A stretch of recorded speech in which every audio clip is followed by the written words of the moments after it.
Pritam present এটস engineering থেকে।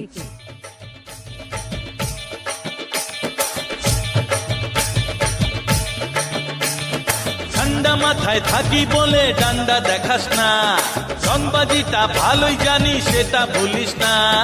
মাথার ওপর বোঝা তুলি, জীবন নিয়ে আমরা খেলি। ও রেলগাড়ি যায় আসে, লোকে করে আসা যাওয়া, দুনিয়ার বোঝা তুলে মজদুরি হাতে পাওয়া। তাই নিয়ে ভাই সুখে থাকি, বাবু বলে তোদের ডাকি, কুলি বলে কুকুর বেড়াল এটা ভাবিস না। মটকা গরম হলে মামা কাউকে ছাড়ি না। ও আমাদের মান আছে, আছে রে ভাই সম্মান, ঘাম ঝরিয়ে পয়সা কামাই, সইব কেন অপমান। চাই না কারো করুণা, ওসব নিয়ে ভাবি না, খেটে খাওয়ার জোর আছে তাই পরোয়া করি না।